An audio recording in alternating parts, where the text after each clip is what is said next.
कैकेयी को कभी दोष मत देना। मां कैकेयी को अयोध्या में कोई ऐसा प्रेमी नहीं था जैसी मां कैकेयी प्रेमी थी, क्योंकि रघुनाथ जी का वियोग, भरत जी का वियोग, महाराज दशरथ का वियोग, पूरे अयोध्या वासियों की निंदा का पात्र बनकर राम जी की इच्छा की पूर्ति की।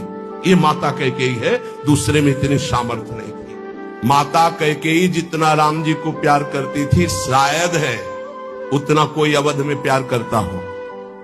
भगवान श्री राम एकांत में माता कैकेयी से कहा, मां मैंने पूरी अवध में देखा है कि आपसे ज्यादा मुझे कोई प्यार नहीं करता, और ये सामर्थ्य केवल अधिक प्यार करने वाले में ही होती है। तो आप मेरे लिए निंदा सहेंगे, मेरे लिए आप अपमान सहेंगे, मेरे लिए पुत्र वियोग, मेरे लिए पति वियोग, ये केवल आप ही सह सकती हैं। इतना त्याग आप कर सकती हैं, मुझे पता है, क्योंकि आप हृदय से बहुत बहादुर हैं।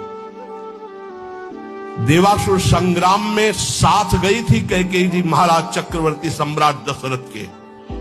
भगवान राम जी इसीलिए कह रहे कि आपका हृदय वीर रस से भरा हुआ है, आप सह सकती हो मां, बस एक मेरी इच्छा है। तो उन्होंने कहा, हे राम तुम्हारे लिए अभी प्राण त्याग सकती हूं, तुम्हारे लिए सब कुछ त्याग सकती हूं। तो उनका आपको बस जिसलिए मेरा अवतार हुआ, मैं संतों के सुख के लिए अवतरित हुआ हूं, मैं अवध का राजा अभी नहीं बनूंगा, अभी आपको मुझे वनवास भेजना ही होगा।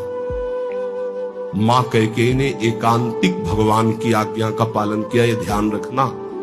कैकेयी जी का हृदय बहुत रघुनाथ जी के प्रेम में डूबा, ये कोई नहीं जानता।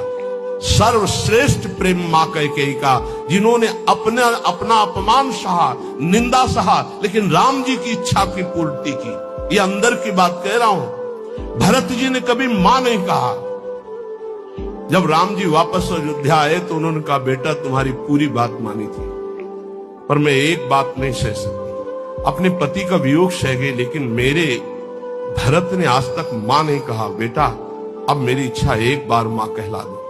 तो राम जी जा रहे थे, भरत जी को सूचना मिली कि राम जी ये कहलाने के लिए आ रहे हैं। उनकी जो दशा हुई वो देखकर भगवान वापस हो गए कि ऐसा नहीं, एक बार भी मां। इतना कष्ट सहा माता कैकेयी ने, लेकिन राम जी की इच्छा का पालन किया। ध्यान रखना।